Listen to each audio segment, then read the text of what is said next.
Thanks again for sitting down with me. I think when we first talked about collaborating and doing something together, as we started to ask questions, I know you're in the commercial real estate space. I'm obviously in performance marketing.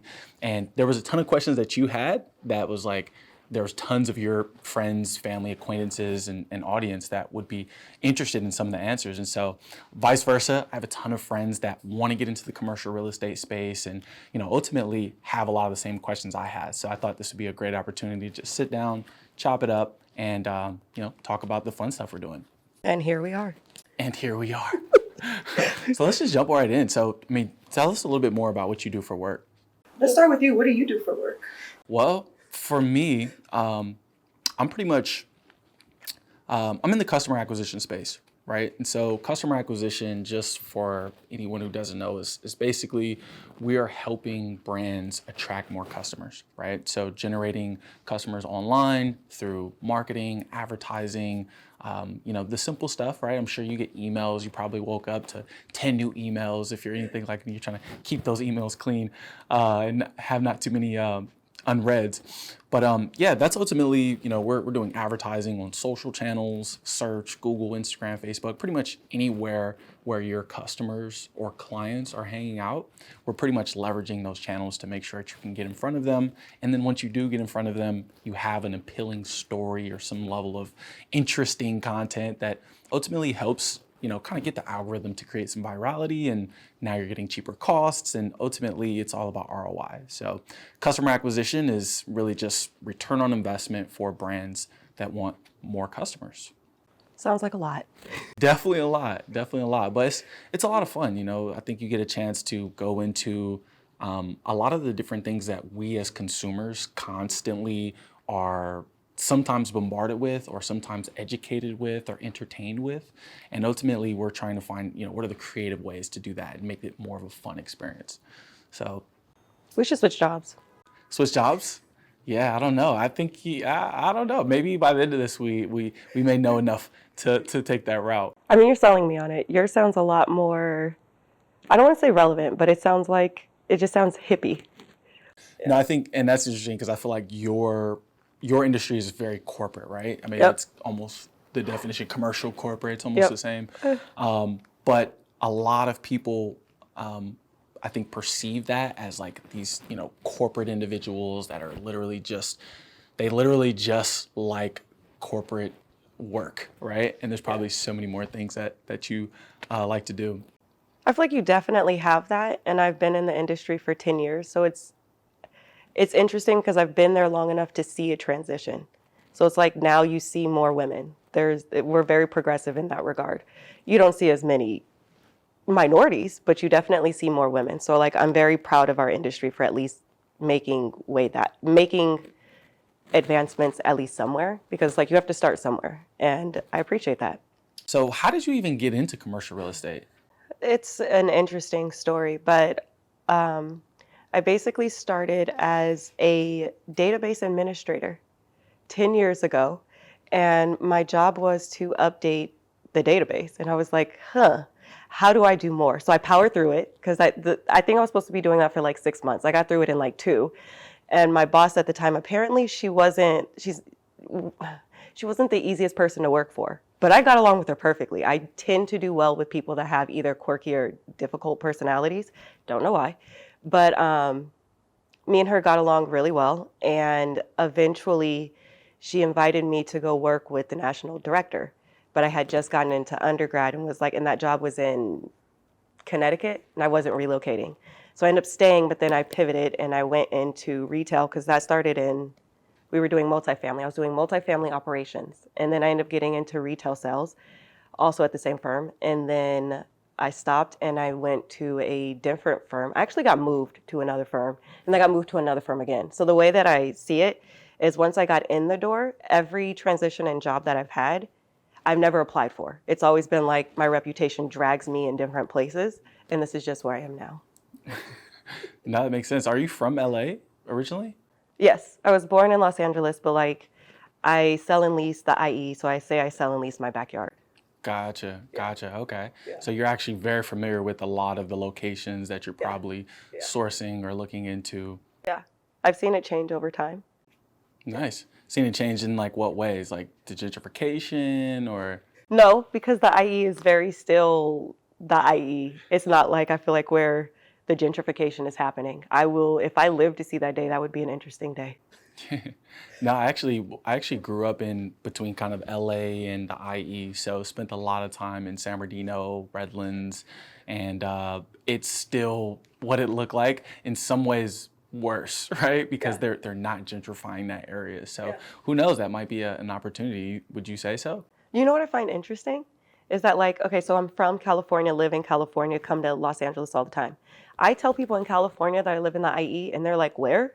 Question mark, question mark, question mark. But if you go into the industrial world and you say that you work in the IE, they're like, it's like glitter eyes. They're like, really? That's your market? Because it's doing so well.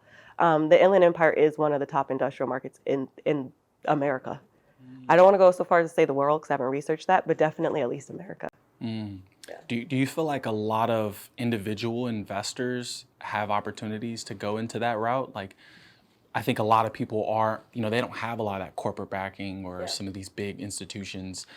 Do you think there's still an opportunity for individuals in some comparison to like the residential or the multifamily market? Can you also get into commercial as an individual? I think you can get into commercial in general. I don't know specifically about the IE because it's considered a high barriers to entry market. So it's highly competitive. So unless you know what you're doing or you have somebody to diligently guide you through that, I don't see it as a starter market for a lot of people. But do I think it's possible? Sure. Anything's possible. Nice. So then what does a typical day look like for Bobby? So a typical day for me is, it's never really that typical. There's always something a little bit different, I think. I guess generally speaking, we're starting off the days, particularly in the professional environment, we're starting off the day with, kind of checking in on some of the communication, checking to see if there's any fires. It's very common, you'll wake up and there's some sort of fire, right? Like an account got disabled or something wasn't done or there was an issue How does or challenge. an account get disabled? What does that mean? Who didn't do their job that day? Well, actually, it's typically one of the platforms, the channels, Meta, Google, etc. One of these platforms, typically, they're they use automated sequence systems and sequences to basically review and analyze certain campaigns and accounts and stuff, right? So when we're running campaigns for marketing and say we have captions in there or even like in the video or image, we're talking anything that's medical related, for example, say a shoe brand that helps people with diabetes. If you say anything about diabetes or if you say anything about medical related instances, ultimately that there's going to be an automated system that reviews those and basically approves them or disables them. And so a lot of times you'll have just these random marketing campaigns being disapproved simply because it had some type of language that was conflicting with their policies. And so even though you're not saying anything wrong or you're not making any claims, that automated system will flag that. And then ultimately you have to go in there and say, hey, you guys flagged me inappropriately. Please review this manually. And then someone will go and do their job and actually review and say, oh, sorry about that, you're approved. And then things will get approved. Right. So sometimes, most of the time, it's just about sending in feedback so that you can get a manual person to review it, and then you don't have any issues. But in the case where they're actually disabling ad accounts, sometimes if there's multiple things that haven't been approved, or sometimes there's just an issue that's just totally random. There's been cases where we're not violating any policies, but again, this automated system or algorithm or whatever you want to call it is going in and flagging things inappropriately. And so again, that's when we have to go in there, we have to reach out to our reps and ultimately ask them for some support. Nice. Not fun. No, Not fun.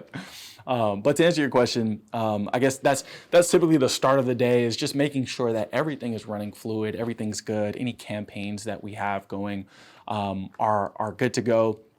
And then we're going into kind of communicating with our team, making sure that if there's any like say we're creating content and we need to get that reviewed and approved so that the client can go and see that content. Ultimately, we try to get those things done as soon as possible just because we don't want to hold up the process, right? Anytime that it's the ball's in our court, those things aren't going live or the client isn't getting the time to review those. And so we try to really prioritize those. And then from there, it's a lot of client communication. So we'll jump on phone calls every day, pretty much every day. Yeah, talking about performances, going into the reports, what's worked, what's not worked, and some of those things, and then what we want to do moving forward, right? Just to discuss maybe things that the client needs to review or take advantage of or resolve, and then the things that we'll be doing moving forward as well. So a lot of that. That's, I guess, a typical day. That's a lot of structure. Yeah, it can be, but it allows us to be a lot more efficient, and which efficiency is probably my favorite word. Actually, quality is my favorite word. Between those two, those are two of my favorite words because I feel like, sorry to go off track, but quality is everything that we're trying to do on a regular basis, right? We're creating content right now, right? And we're trying to make sure that's quality. We're creating campaigns. We're trying to make sure it's quality. You're trying to find quality tenants, potentially. Trying to find quality real estate, right? And so it's always about quality, right? That's why everybody says quality over quantity. And then efficiency is like, no one wants to waste time, right? And any time wasted is this money wasted, or it's your own life time wasted. But right? Is that stressful? No. No? It's stressful to me not having those things. Not being efficient, if I have to say, for example, getting equipment from the car, right? Taking 3 steps, groceries. Let's talk about groceries, right? You get groceries and I cannot take this in one go. I need to go inside and come back. No, I'm a one-goer. Gotta be a one-goer. You gotta be a one-goer. So imagine you had to But I don't know if it's a time thing. For me, it's an ego thing. It's a challenge, can I do it? Can I do it? Yeah. My only exception is cases of water. Cases of water. That's the only exception. I gotta come back and get this. Gallon of milk? Oh, you're going in the bunch. You're going in. Yeah, no, but imagine you had to go and take every bag of groceries individually, right? How inefficient would that be? You'd be like, this is terrible, right? That's the same case with a lot of things we do. So I feel like efficiency also helps you get the most out of things, right? Sure. If we're not efficient in a call, then we're wasting time, right? And we're not getting things done, and that's frustrating. So yeah, I think the opposite is actually a little bit more frustrating for me. I feel like I strive for this structure, but my day is so demand-based. So basically, we're managing a lot of different transactions, they have different start and stops. So it's like my day is constantly what needs to happen when. So it's like I feel like my time is not dictated by what I want to do versus what has to be done. So by default, I feel like I have to be efficient because it's like I'm on some type of time clock or demand all the time. So it's like my calendar keeps me in some type of order, but if I can't be in 2 calls at once. And I feel like after COVID, the prevalence of Zoom, I'm like, you guys want to see us so much. It used to be get on a conference call, hop on the phone. Now I'm like, oh, now we got to look at each other all the time. Yay. Yeah. And I'm constantly like, I can't get on this call because I have to get on that call. And I can't do this and I can't do that. So it's like I strive for the structure, but the demand just it's just not possible. What does that typical day look like for you? Are you jumping on a bunch of calls all day, or are you actually going to locations and looking at them? It's a mix of sometimes you're in the field, you're driving the market, you're talking to tenants, figuring out what's the beat on the ground, how are they feeling, and then other times it's when we're dealing with the institutions, most of that is either on the phone or they'll come in and we'll do market update meetings for them, and there's networking, and then every now and then we see the resurgence of open houses, which are basically big boondoggles, but they're fun. So it's honestly a hybrid of you have clients that you have to service, entertain, meet demand, do what you need to do for them, and then you have watching the markets. Then there's also all of the data that we're constantly previewing and making sure that we're dialed in with. It's a lot. Then there's the deliverables. If we tell somebody we're going to do something that we have to put on paper, getting that done, it's a lot. It's a process. Yeah. What type of data are you guys looking at on an ongoing basis? Most of it is transaction based. So like if something leases, we want the details on that lease. If something sells, we want the details on that lease, because our job is to keep track of that, to figure out where is the market going, and to have those conversations with both the tenants and the landlords to keep them educated. So like for instance, during COVID and everybody was online shopping, well, I do industrial and this supplies that. So the prices for industrial went up. And if you sign a lease, typically a short-term lease is 12 months, and you see that so often, but ownerships prefer longer-term leases, so you know how long you have a value on that building. So like you have your lease, and they're structured to where they have increases in them. So like you sign at a certain rate, and as opposed to like at an apartment, you sign for a rate, and then once it's over, you figure out what your new rate's going to be.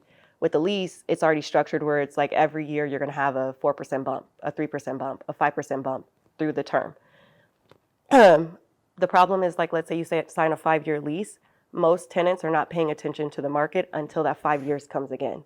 So what has happened during COVID is the market skyrocketed, and tenants that sign, like, let's say at $1, when they have to go do either a renewal or go get back into the market, the rate now is like, let's say closer to 2.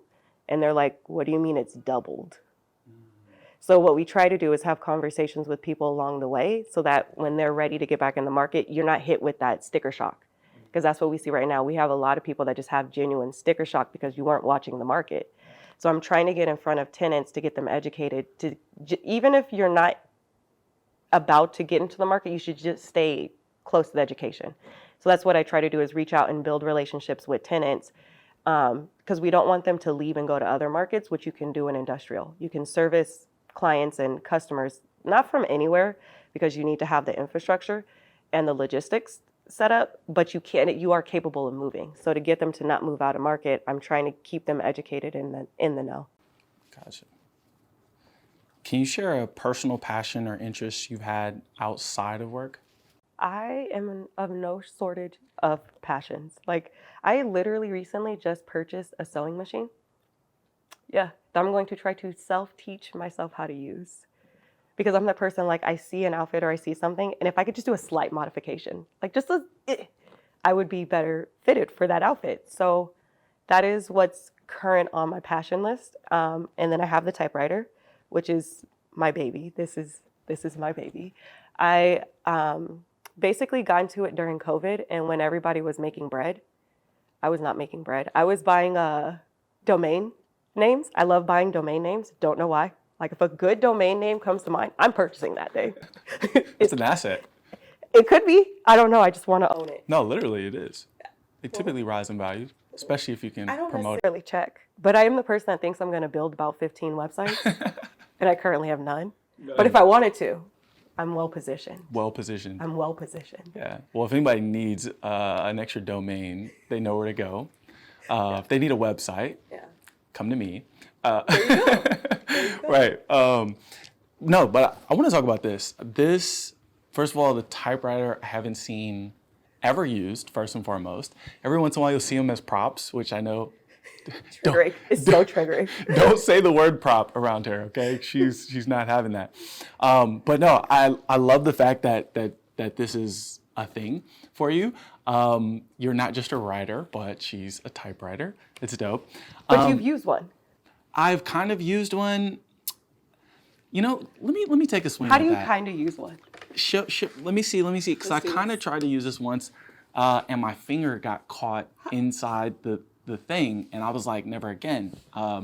But so you just gotta go for it. You just gotta go for it. Like, start with the date. Start with the date. Yeah, today's the 20th of May, 2023. Then I have to do like slashes and stuff. No. Just go.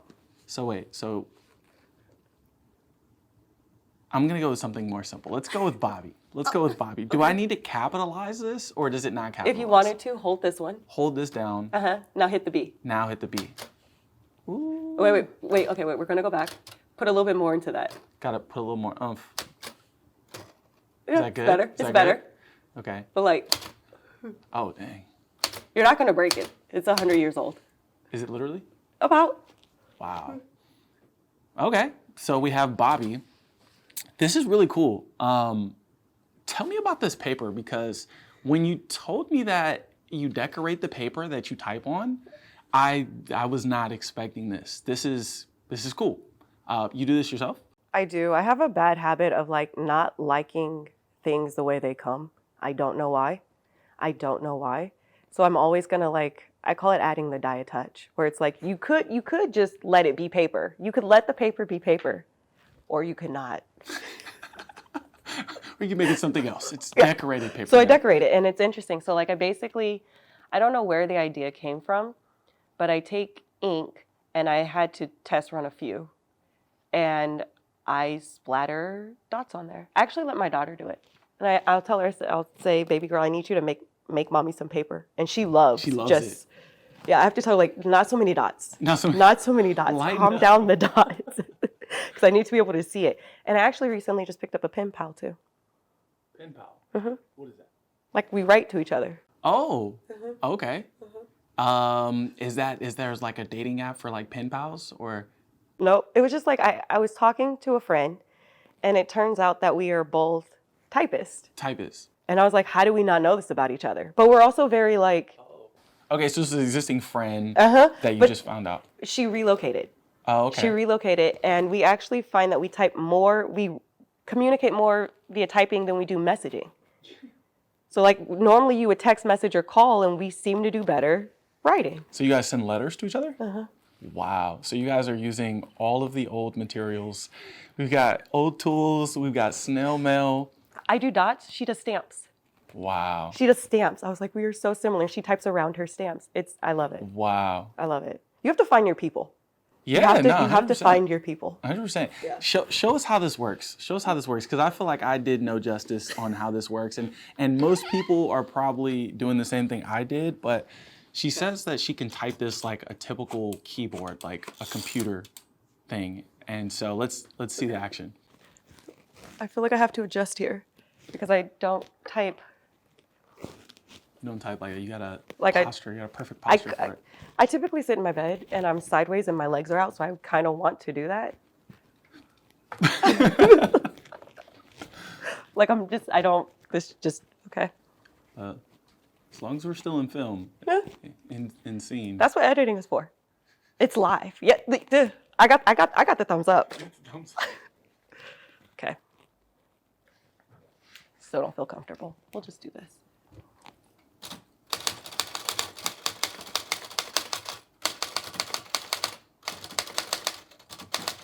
And then the bell.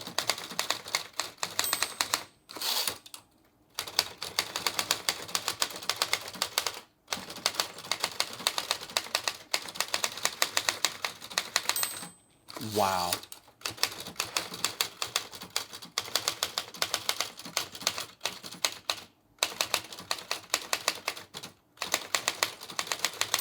You want to know something funny? So you know the other day you called it a prop? Yeah. My beef with that word is right now on 3 pages sitting in my portfolio. I had to get that out of my system. You calling it a prop. Apparently I was in my feelings about it. I had to write it out. She's taking diary to a whole nother level, guys. Yeah. This is pretty cool. What did you just type up just now? What? Were you saying anything like, or would you say? You can't read my words. It's like a diary. Can't read the words. You can't read the words. The fact that it has the bell on it, I love the bell. Just threw me because I didn't realize, like, Different most of us bells, have never different heard typewriters. this thing. That's the best part. They're not all the same. They feel differently. When I got into typewriters, I went to this guy, Mitch, in San Diego. Love him. Apparently, everybody that comes tells him that they're going to write him a book. And I was like, so I'm not going to say it then. Mitch, I'm not going to say it. But he has an entire lot full of typewriters, and you go to him, and he was like, you have to find the one for you. Just so happens my typewriter was his typewriter. So I was like, I want that one. He was like, you can't have that one. That one's mine. I was like, you have all these. So then I go find my own and bring it to him. And he was like, where'd you find this? Well, now you can't have mine, Mitch. So that's my baby. That one doesn't leave the house. I used to travel with it because I was very, very connected with it. And my sister was like, you were going to break this. If something happens to it, so like my biggest pet peeve is like this thing has lasted 100 years. It cannot die in my hands. I cannot be the person that decommissions it. I refuse.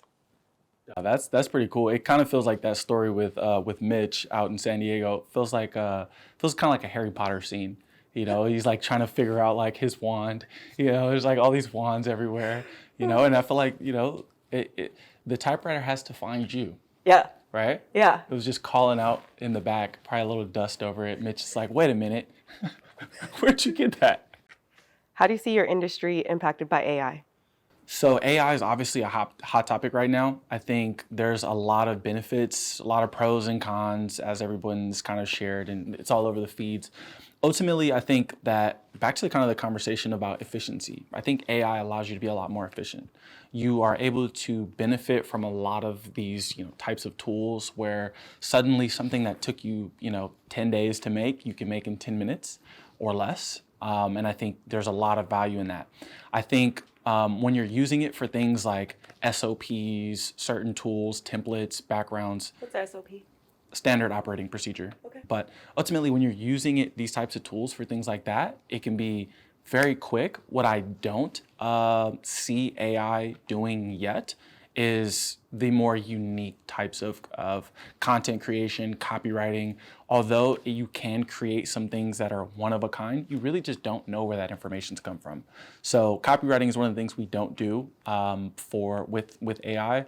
But for things like finding wireframes and finding doing research, right? You're like, hey, what are the top websites and brands for shoes, for example, and it'll literally break them down for you, and you don't have to rely on Google. So I like to use it as kind of a cross-referencing tool. I think it's going to continue to really evolve. AI has been used in marketing, especially advertising, for a long time at this point. All of the Facebook advertising, the Instagram, Google, YouTube, LinkedIn, et cetera, all of those platforms are using AI, right? And a lot of people totally forget that the app that they use every single day is using AI. So the advertising is ultimately trying to find individuals that are likely to convert through that AI. So it's going to continue to grow. It's going to continue to evolve. Ultimately, I like to think of the analogy of the horse trader, right? Back in the day, horses were the only means to transportation outside of boats, obviously, but on land, it was horses and wagons, right? And so the person who went and was selling horses and breeding horses and trading horses, they were making all the money because that was the only form and means to transportation. But as soon as Ford and some of the other guys start to create vehicles, now suddenly the horse market goes down. Now, obviously, there's still value in like people who like them, but ultimately, no one's riding a horse around the streets. And so those horse traders have gone extinct. And so it's the same way in many of these industries. You ultimately have to be able to adapt to what new technology is coming around and ultimately going to allow you to be more efficient, more effective, and ultimately just produce more. It's all good things. All good things. I love that. Except for a lot of these crazy movies that are are scaring everybody. I was watching one called The Feed. No partnerships with The Feed, but it was a great example of like how some of these different technology are going to evolve. Chips in your mind. Suddenly, you just look up to the ceiling and you can see your whole dashboard and communicate and call someone literally in the middle of a conversation without touching your phone. Those things are very interesting, but I think those are the areas where this AI and technology can get a little bit out of hand. I think everyone's seen iRobot here. Yeah. Yeah. How do you maintain a healthy work-life balance? I think by being flexible. So I'm not too overly committed to anything. Wherever I need to be, I try to be in a space that I can adjust to meet whatever is going on. And I think that works for me. I tend to be a very carefree person, but if I need to be business oriented, I am and I will be. But for the most part, I know that my default setting is to be carefree. So I just try to get back to my default. What's your favorite time of the day? Favorite time of the day for me is nighttime. I am a night owl all the way. Mornings are a struggle, especially for some of our East Coast or international clients that are up at 9 a.m. their time, 6 a.m. Pacific time. That is the worst. When trying to kind of collaborate on those, especially if the client's a morning person, that can be a challenge. But ultimately, I think what we've been able to do is now we have teammates that are on the East Coast, some that are international, some that are on the West Coast. So we're able to service those types of situations a lot better. But ultimately, I like the night because it's like the quiet time, right? And some people feel the same way about 4 or 5 a.m. I'm not that person. I'm up at 2, 3 a.m. And I'm having a ball. It's super quiet, Slack's quiet, emails quiet, and ultimately, I'm up and at 'em, right? Might have some music playing in the background, but really that's where my best work is, really at night. And if you haven't, there's a book called Power of When, I believe, and this book will actually tell you what type of chronotype you have, which is our body clocks, right? And so we're all naturally a morning, a night, a midday, or a late night, right, type of person. And ultimately, the only difference is when your body is most optimal, right? There's a perfect time to eat food. There's a perfect time to work out. There's a perfect time to take medications. And if you can understand where you fit in that, suddenly you're not just trying to do what everyone else is doing, right? We're all on a 9 to 5 schedule. And that's because typically most of the world is that 9 to 5. That's when they're most optimal. But if you understand that you're a night person, then you may save certain types of work for that time, right? I wish I knew this back when we were taking the SATs, because I took mine at 6 a.m. and that wasn't fun. Yeah. So, that's a pretty cool book, but definitely a night person. I love that. Okay. How do you stay informed about market trends and some of the things that are changing kind of in your industry? A variety of different ways. It's either talking to the people, the players, getting out there, not being shy, going to industry events, anything but Twitter, basically. Anything but Twitter. How do you build and maintain relationships? A lot of it is I am big on genuine relationships because I'm in a relationship-based business. So like there's all types of personalities in brokerage. So you meet all different type of people, and I'm big on finding my people because my people get me, and I don't have to be anything other than myself with them. So I just do it genuinely, one by one, and we start with a formal meeting, and then eventually that turns into you talking more than texting, and then we're going out, and the next thing you know, we're friends. And my biggest clients are people that I consider friends. Same. Yeah. What's your favorite aspect of what you do? My favorite aspect of what I do is really, might be cliche. I feel like my friends have heard me talk about it a million times, or clients, is really growth. Ultimately, being able to see a brand that was, doing 10K a month go up to 70, 100K a month. Like, that is what really gets us excited. That's why we do it, right? Because ultimately we want to see these brands really evolve, right? It's, a lot of these companies and businesses are like, they're the owner's baby. And ultimately, we want to see that baby grow, right? Just as a mother or father would want to see their children grow.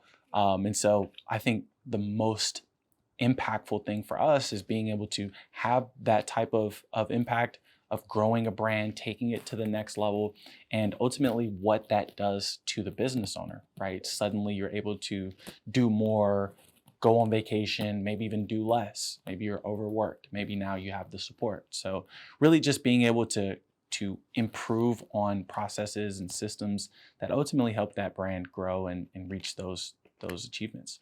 Sounds like quality and efficiency. Qualificency. What motivates you to excel and go above and beyond for work? I think my biggest motivating factor for me is my daughter. So like I thought I was working hard before I had her, and then after I had her, I was like, I could have been the president if I would have done this sooner. Because she's just, I think having a little girl that looks at me, I am very big on being a role model and setting a bar for her. And I tell her all the time, like, my goal is for you to surpass me, so I'm running at any and everything that I can do. If you have to get to just where I'm at, then I need to go as far as possible. So she is the thing that I call my North Star. For her, it's like I really feel like if somebody was like, you got to go build a mountain, I'd be like, let's do it. Let's just do it if that's what I have to do for her. So she keeps me dialed. Nice. How do you approach growth proposals for new potential clients? So really, whenever we're looking to build a growth proposal or something that ultimately breaks down the prescription that we've sort of prescribed for our potential clients, right? Brands that we think we can come in and ultimately help accelerate. We're looking at all of the digital sort of experiences that brand is creating. So we're looking at how are they communicating on social? How are they communicating their website? What types of content are they using? What types of advertising has worked in the past? We're looking at, what's their variety of content? Do they have carousels? Are using static images, GIFs? Are they using videos? And then how many different concepts are they testing? How many different angles within the concepts are they testing, right? So, for example, an intro brand video, a lot of brands have an intro video, but how many different angles of that video have you tested? Have you tested low income, right, where you're appealing to low income individuals? Have you done high income, or vice versa?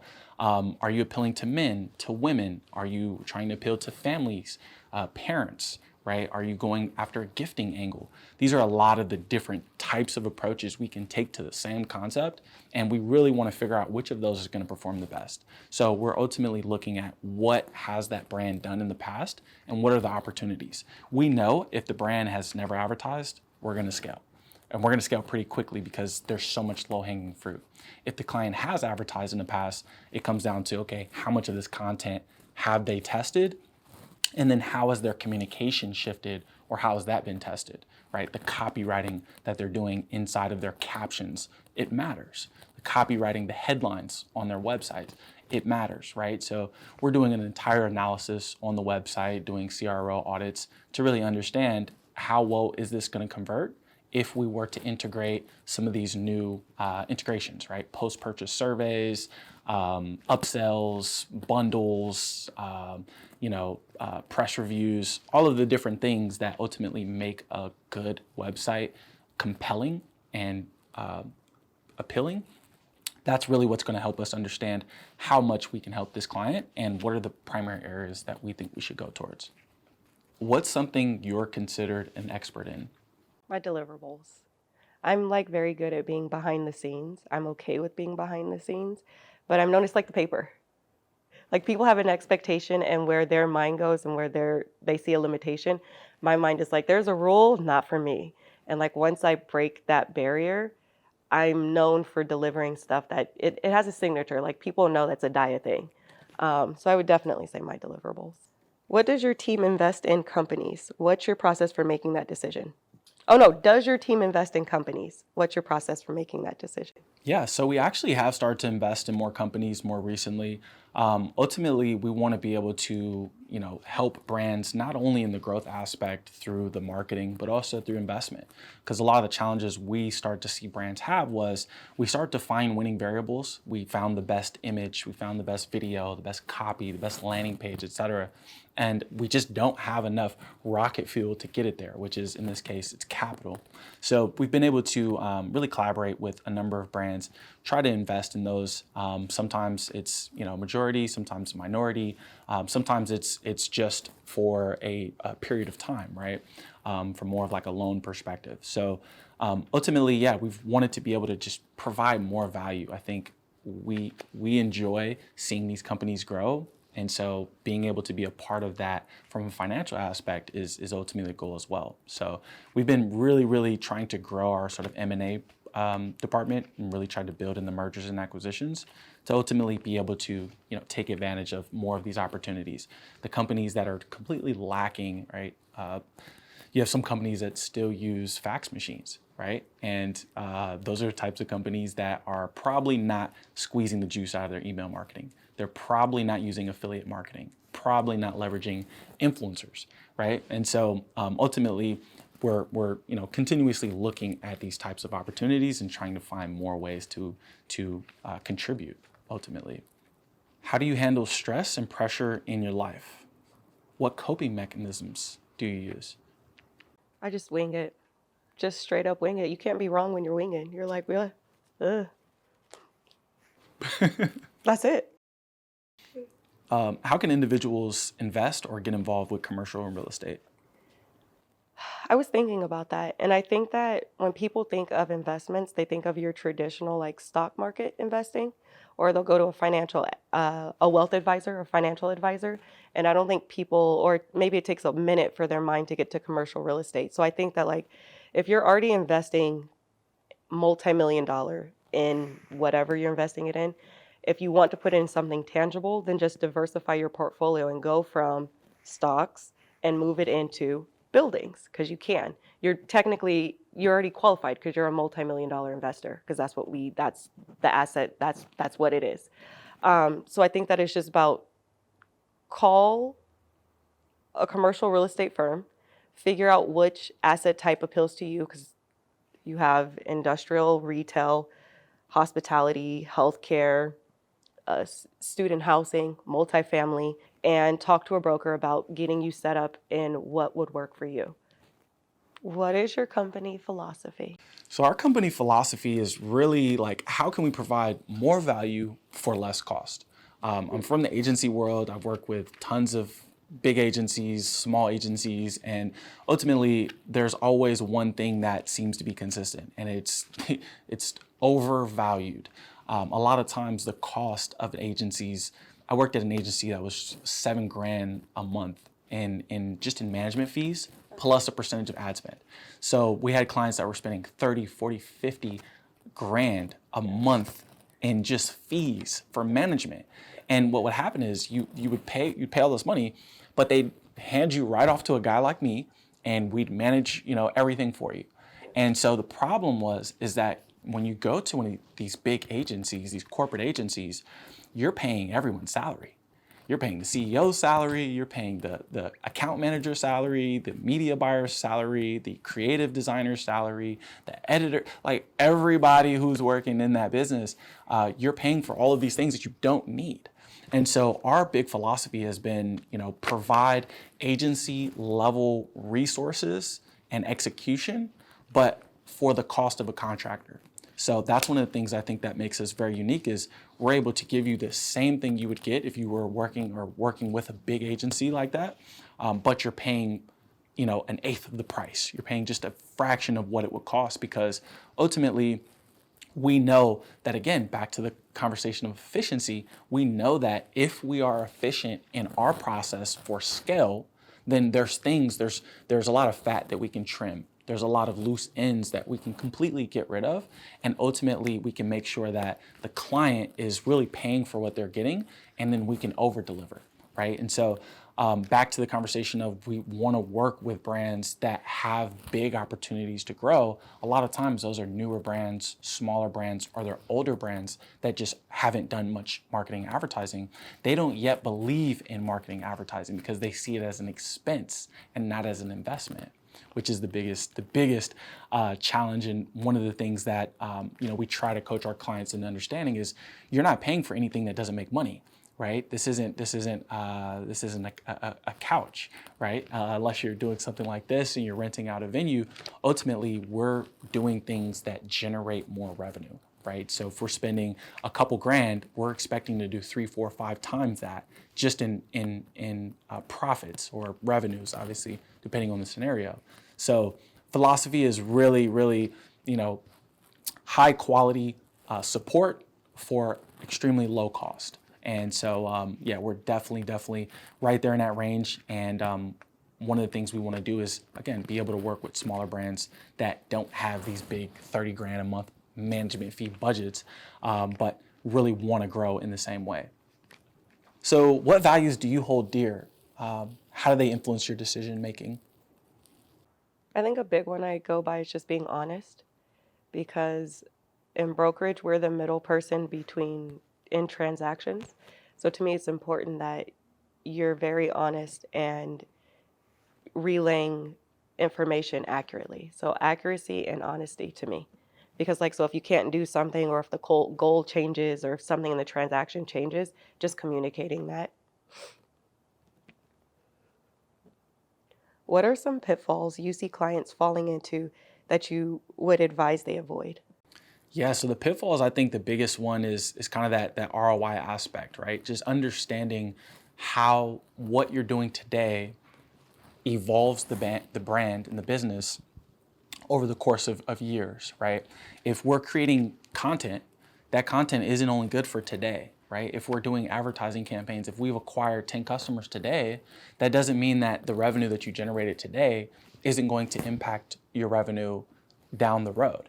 And I think a lot of times we're in this sort of instantaneous world where it's like, I'm putting in the work, I want to see the results. What are the results today? And it's like, well, what are the results going to be 10 months from now, right? Obviously, no one can see the future, but you know if you're doing the right things, you're harvesting, right? You're harvesting knowing that, okay, I can't pick this fruit today, or I can't pull these vegetables today, but down the road I can. And so I think a lot of times business is just people, because people ultimately are running the business or the brands. They get kind of, they may overlook or they may get caught up in how much money did we spend, how much money did we make today, and they're not looking at the long-term effects of that growth, of those new customers, of that new content, of that email strategy. You're thinking, oh, how much does this cost me today? Well, how much can this generate you over the course of 6 to 12 years if you're, planning on having a long-term business? So I think that's one of the biggest things is just having the long-term growth effect in mind and finding ways to really just calculate that. So what are your thoughts on the current commercial real estate, right? One of my friends and colleagues was we were having this conversation the other day, and he was really excited about commercial real estate. And one of his questions was, how is that bubble going to affect? And I know certain industries, the word bubble is a red flag, but the way that it was positioned is like, how will things evolve, right? Again, inflation rates and interest rates and all these things rising, and some of the challenges, legal challenges, are really making it hard for your industry. What do you feel like is sort of the result of that, or sort of the reaction from that? I think that we're definitely in a period of stabilization and normalization. So you have during COVID, and everybody was doing their online shopping, which boosted things, and rates went up. We have to come back down. Just in general, we have to come back down. Specifically in industrial real estate, what happened was the lease rates went up, which drives the value of the asset. Then when it sells, the value of the asset, it went up. And the problem is that your taxes are based on a percentage of that sale. Your taxes, the landlord, it's a pass-through expense to the tenant. So what that does is it also raises the operating expenses to the tenant. So not only did the lease rates go up, now the operating expenses went up. And again, if they're only dealing with the market every 3 to 5 years when they're doing their lease renewal or they're getting back into the market, there's just like this lack of familiarity with what has happened and what has transcribed. So what we're finding is that as of late, we're educating people more about, like you said, there's a financial crisis, or the bank's failing and needing to be rescued. And all of the e-commerce is not as booming as it was. People are not online shopping the way they were. It's still prevalent, but it's not what it was. So we're finding everything is coming back to a normalization and something that's more stable. But I don't know if I would say pop. Specifically in my market, it's very sophisticated, and we are going to adapt and adjust. Gotcha. So essentially, it's just a period of change, evolution, and something that you have to adapt to, right? Very similar to AI in marketing, or AI just in general right now. Yeah. You have to adapt to it. Interesting. Where do you see yourself in the next 5 or 10 years? That is such a hard question, I think, for all of us. No one has a crystal ball, but next 5 to 10 years, I think ultimately there's a lot of fun things that I want to do and achieve, both personally and professionally. I think ultimately we want to continue to grow the brand, grow the business, be able to help clients, again, kind of delve into more of the M&A stuff and really be able to build a portfolio. I think generational wealth is really important for everyone. And ultimately, I want to be able to create a lot of that momentum in the next 5 to 10 years. And so we're literally working on things today. That's why it's so hard to even think about the next 5 to 10, because we're literally looking at how do we get there now? 5 to 10 is like there may be a whole nother set of goals at that point. Ultimately, right now we're trying to, again, build that generational wealth, build a portfolio of assets that can help us, and allow us to do the things, have the freedom to go on a vacation or to go to different places, to be able to indulge in some of the finer things in life, right? We all want that. And so I'd say I'm not much different in that way. I want to be able to create a legacy for my family, for my for the people that are coming after me, next generations, and even for my friends. So I'd say, yeah, the next 5 to 10 years, who knows? But what we're doing right now is aiming to get to that point and be able to 5, 10 years from now have a very, very structured life. That is true. Okay. Yeah. So what about you? What's next? What do you feel like is that next move, goal, direction? What is it for you? I think it's similar. I've been on a really good growth chart, like a growth lane, and I just want to continue. I just want to stay. I want to grow naturally, so wherever I end up is where I end up. And because I can be very free-spirited, I don't have a bunch of big targets, just that like I have a group of mentors around me that are constantly pushing me and guiding me. So I feel like it's not that I feel like I'm not in control of it, but I know I'm in good hands and they're helping me.